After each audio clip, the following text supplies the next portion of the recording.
ये एक बहुत बड़ा और गहरा सवाल है। इतना बड़ा कि इसके बिना जिंदगी अधूरी लगती है, या यूं कहें कि इस सवाल के बिना जीवन लगभग अर्थहीन हो जाता है। लेकिन सबसे आश्चर्यजनक बात यह है कि हमने इस गंभीर मुद्दे को एक छोटा सा जोक बना दिया, एक मीम में बदल दिया। एक व्यक्ति ने बहुत सरलता से पूछा था, एजुकेशन क्या है, शिक्षा क्या है, बस इतना। लेकिन इस छोटे सवाल के पीछे इतनी गहरी हकीकत छिपी थी कि अगर लोग इसे सच में समझ लें तो पूरा शिक्षा तंत्र हिल सकता है। हाँ, आपने ये क्लिप अपने फोन पर कहीं ना कहीं जरूर देखी होगी।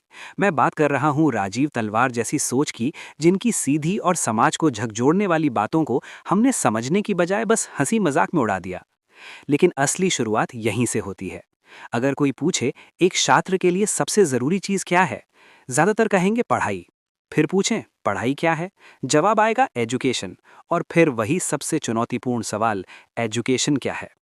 यहीं पर ज्यादातर लोग चुप हो जाते हैं, क्योंकि हकीकत यह है कि हम जिस चीज के पीछे पूरी जिंदगी दौड़ते हैं, उसके असली अर्थ से हम अनजान रहते हैं। हमने शिक्षा को सिर्फ अंक बना दिया, डिग्री बना दिया, नौकरी बना दिया, कमाई बना दिया। लेकिन कभी नहीं पूछा, क्या यही शिक्षा है? क्या शिक्षा का मतलब बस इतना है? आज हम इसी सबसे महत्वपूर्ण सवाल को गहराई से समझेंगे, एक ऐसी किताब की मदद से जिसने पूरी दुनिया की सोच को चुनौती दी। किताब का नाम है पेडागॉजी ऑफ द ऑप्रेस्ड। इसे लिखा ब्राजील के महान विचारक और शिक्षाविद पाउलो फ्रेयर ने। नमस्ते दोस्तों, आप सुन रहे हैं बुक जर्नी।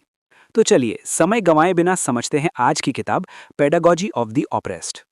इस किताब को समझने से पहले एक बुनियादी लेकिन गहरी बात जाननी जरूरी है।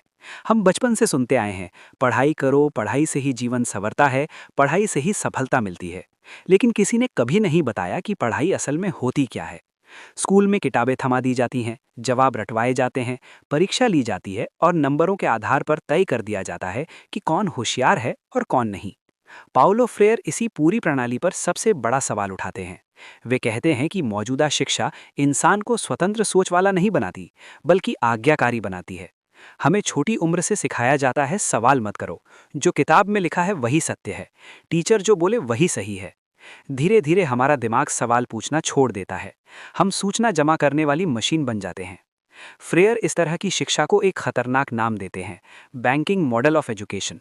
ठीक वैसे ही जैसे बैंक में पैसे जमा होते हैं, वैसे ही स्कूल में बच्चों के दिमाग में जानकारी भर दी जाती है। बच्चा बस सुनता है, लिखता है, याद करता है, लेकिन कभी खुद सोचना नहीं सीखता। टीचर बोलता है, छात्र चुपचाप स्वीकार कर लेता है। सवाल पूछना गलत माना जाता है, अलग सोचना दंडनीय। यहीं से मानसिक गुलामी शुरू होती है, क्योंकि जो इंसान सवाल पूछना भूल गया, वो कभी आज़ाद नहीं हो सकता। फ्रेयर कहते हैं कि समाज में हमेशा दो वर्ग होते हैं। एक वे जिनके पास शक्ति है, धन है, अधिकार है। दूसरे वे जो दबाए जाते हैं, गरीब हैं, शोषित हैं। किताब में इन्हें ऑप्रेसर, दबाने वाले, और ऑप्रेस्ड, दबाए गए, कहा गया है। आज की शिक्षा ज्यादातर शक्तिशाली वर्ग के हित में काम करती है। गरीब बच्चे को पढ़ाया जाता है, लेकिन ऐसे पढ़ाया जाता है कि वो सिर्फ एक अच्छा नौकरी पेशा बन जाए, कभी ये समझ ना पाए कि उसकी हालत ऐसी क्यों है। कल्पना कीजिए, एक गरीब परिवार का बच्चा स्कूल जाता है। उसे गणित, इतिहास, विज्ञान पढ़ाया जाता है, लेकिन कभी नहीं बताया जाता कि उसके माता पिता गरीब क्यों हैं, समाज में असमानता क्यों है, कुछ लोग क्यों इतने अमीर हैं और कुछ इतने गरीब। उसे बस यही सिखाया जाता है, मेहनत करो, नियम मानो, सिस्टम के अनुसार चलो।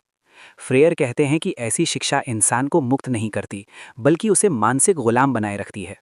असली शिक्षा वो नहीं जो सिर्फ जानकारी दे, असली शिक्षा वो है जो समझ पैदा करे, जो सवाल पूछने की शक्ति दे, जो अपनी जिंदगी और समाज को समझने योग्य बनाए। फ्रेयर का मानना है कि जब तक शिक्षा सोचने की आज़ादी नहीं देती, तब तक वो शिक्षा नहीं, बस एक ट्रेनिंग है। यही किताब का मूल संदेश है, शिक्षा का काम जगाना है, चुप नहीं कराना। अब सवाल उठता है कि अगर मौजूदा शिक्षा गलत है, तो सही शिक्षा कैसी हो? फ्रेयर कहते हैं, असली शिक्षा वो है जो किताबों से आगे जाकर इंसान की वास्तविक जिंदगी से जुड़े, जो सिर्फ इतिहास की तारीखें या फॉर्मूले याद नहीं कराती, बल्कि हालात समझने पर मजबूर करती है। दुनिया जैसी है वैसी क्यों है? हर इंसान में सोचने की क्षमता होती है, लेकिन सिस्टम उसे दबा देता है। स्कूल से ही सिखाया जाता है, चुप रहो, सुनो, करो जो कहा जाए। यही आदत जिंदगी भर चलती है। नौकरी में सवाल नहीं, समाज में सवाल नहीं, सरकार से सवाल नहीं, बस स्वीकार। यही दिमाग की गुलामी है। किताब में एक महत्वपूर्ण अवधारणा है, डायलॉग बेस्ड एजुकेशन, यानी बातचीत से सीखना। शिक्षा एक तरफा नहीं होनी चाहिए।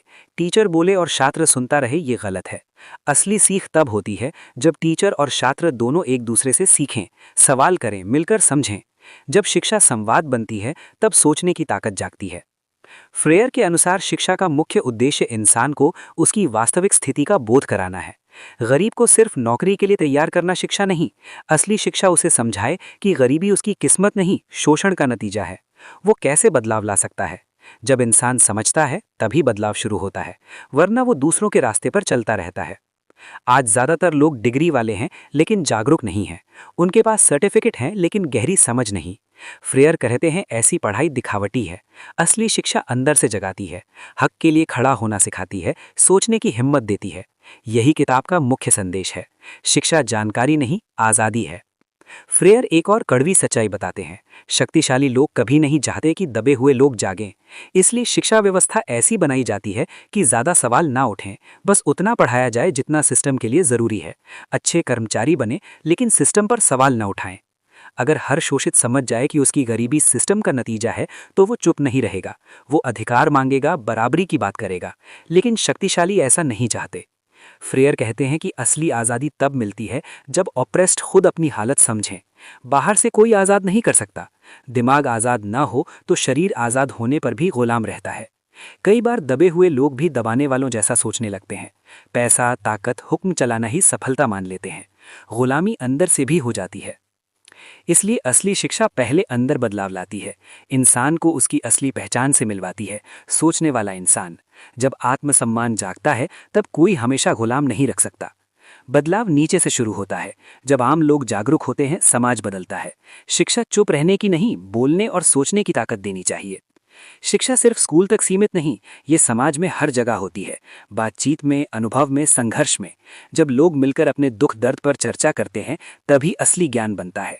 फ्रेयर कहते हैं शिक्षा कभी तटस्थ नहीं होती, या तो आज़ाद बनाती है या गुलाम रखती है, बीच का रास्ता नहीं। जिस समाज में सवाल पूछना बंद हो जाता है वो समाज मरने लगता है। बदलाव समय लेता है लेकिन जैसे जैसे लोग जागरूक होते हैं समाज बदलता है। यही फ्रेयर की उम्मीद है। किताब के अंत में फ्रेयर जिम्मेदारी का एहसास कराते हैं। समझ लेना काफी नहीं, समझ को जिंदगी में उतारना जरूरी है। शिक्षा दिमाग भरने नहीं, इंसान को बदलने के लिए है। हर इंसान में बदलाव की ताकत है लेकिन सिस्टम उसे कमजोर दिखाता है। असली शिक्षा इस झूठ को तोड़ती है। समाज बदलने के लिए गुस्सा काफी नहीं, समझ जरूरी है। शिक्षा सही दिशा देती है। सवाल कैसे पूछें, बदलाव कैसे लाएं, बिना नफरत के बेहतर दुनिया कैसे बनाएं। असली शिक्षा इंसानों को करीब लाती है, दीवारें तोड़ती है। निचोड़ में फ्रेयर एक बात कहते हैं, शिक्षा का असली लक्ष्य इंसान को आज़ाद बनाना है।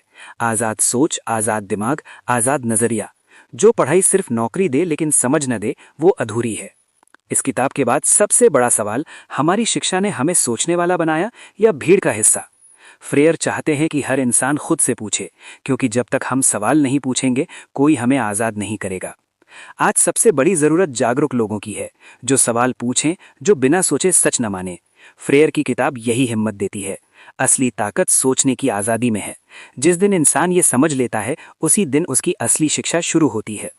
इसलिए पेडागॉजी ऑफ द ऑप्रेस्ड सिर्फ किताब नहीं, सोचने का नया तरीका है। ये सिखाती है कि शिक्षा रटना नहीं, जागना है। जानकारी जमा करना नहीं, समझ पैदा करना है। आदेश मानना नहीं, सही सवाल पूछना है। असली शिक्षा वही है जो इंसान को इंसान बनाए, उसे उसकी ताकत से मिलवाए, उसे एहसास दिलाए कि वो सिस्टम का पुर्जा नहीं, एक सोचने वाला, समझने वाला और बदलाव लाने वाला इंसान है। इसी के साथ आज की किताब का सफर खत्म होता है। उम्मीद है कि इसने आपके मन में भी वही सवाल जगा दिए जो फ्रेयर जगाना चाहते थे। अगर ये आपको सोचने पर मजबूर कर गई तो किताब का मकसद पूरा हुआ। अगर पसंद आई तो लाइक करें, शेयर करें, सब्सक्राइब करें। कमेंट में बताएं इस किताब से सबसे बड़ी सीख क्या मिली और अगली कौन सी किताब चाहते हैं। मिलते हैं अगले एपिसोड में नई किताब और नए सवालों के साथ। तब तक के लिए धन्यवाद।